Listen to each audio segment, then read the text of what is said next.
ముఖ్యంగా poultry federation chairman గారు మోహనన్న గారికి, వారి కమిటీ సభ్యులకు, అట్లనే నెక్ సంబంధించినటువంటి చైర్మన్ చంద్రశేఖర్ రెడ్డి గారికి, వారి కమిటీ సభ్యులందరకు, వివిధ ప్రాంతాల నుంచి వచ్చినటువంటి పౌల్ట్రీ రైతులందరికీ కూడా నమస్కారం తెలియజేస్తా ఉన్నాం.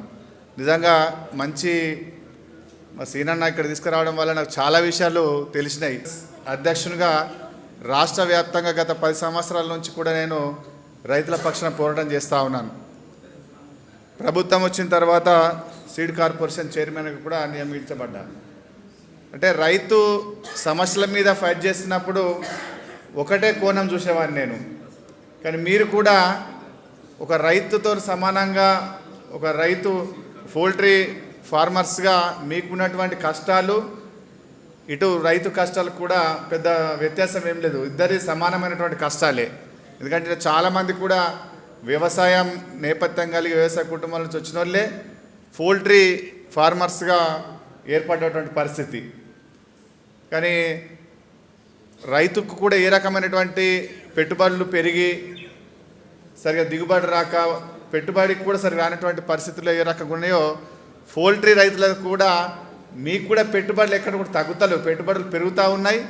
కానీ మీకు ఏదైతే గుడ్డు ధర ఉందో ధర సరిగా రాకపోవడం వల్ల కూడా అది ఎప్పుడు హెచ్చుతగ్గులతోటి ధర పడిపోవడంతో కూడా నష్టాలలో ఉండి చాలామంది చిన్న చిన్న ఫార్మర్లు కూడా, మేము ఊర్లలో చూస్తూ ఉంటాం, చిన్న చిన్న ఫార్మర్ కూడా దాని నుంచి పక్కకు దొరుకుతున్నటువంటి పరిస్థితి చాలా గ్రామాలలో ఉన్నది.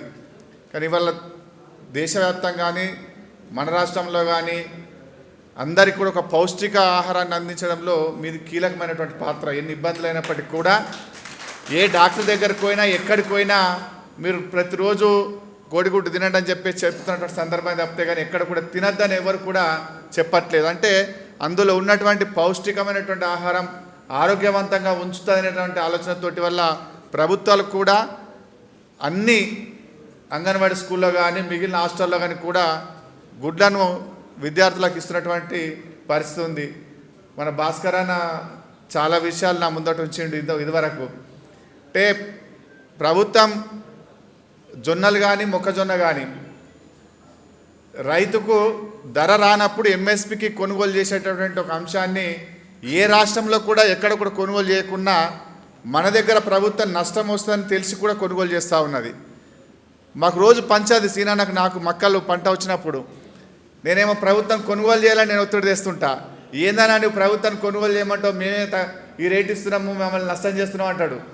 అంటే ఈ సంవత్సరం కూడా ధర తగ్గుతున్నప్పుడు కూడా నేనే తుమ్మల గారితో ఒత్తిడి తీసుకొచ్చి, అన్న ఎకరానికి ఒక 25,000 నష్టపోతున్న రైతు, మీరు ఖచ్చితంగా కొనుగోలు చేయాలి, లేకుంటే ఇబ్బంది అవుతుందని నేనే ఒత్తిడి తీసుకొచ్చిన.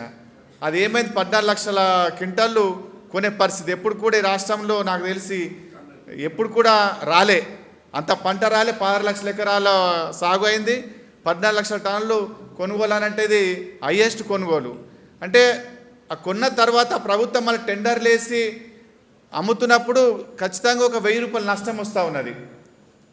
అంటే దాన్ని ఎంఎస్పి చేయడము, తర్వాత మనం అమ్మేటప్పుడు ఎంఎస్పి తక్కువ పోవడము, అమ్మాలి ఛార్జీలు కానీ ట్రాన్స్పోర్ట్ ఛార్జీలు కానీ అన్నీ కూడా నష్టమే. కానీ మార్క్ఫెడ్ అనేది రైతులను ఆదుకోవడం కోసం ప్రభుత్వం నష్టం వచ్చినా సరే అనే ఒక ఆలోచనతో ఏర్పాటు చేసినటువంటి మార్క్ఫెడ్ సంస్థ. అది లాభాల కోసం ఏర్పాటు చేయలేదు ఎప్పుడు కూడా. అందుకని ఆ రోజు కూడా మీరు పోయినసరి టెండర్ అప్పుడు కూడా అనేక రకాలు జరిగినాయి. అది మోహనన్నకు తెలుసు, మీకు అందరికి కూడా తెలుసు. ఏదో టెండర్లలో అనేక రకాల సెక్షన్లు పెట్టి కొందరికే రచ్చేటువంటి ప్రయత్నం జరిగినప్పటికీ కూడా చివరకు అది దాని నుంచి కొంచెం వెసులుబాటు అయిపోయి మీ అందరు కూడా పార్టిసిపేట్ అయ్యేటటువంటి పరిస్థితి రావడం వల్ల కొంత మీకు లాభం జరిగింది.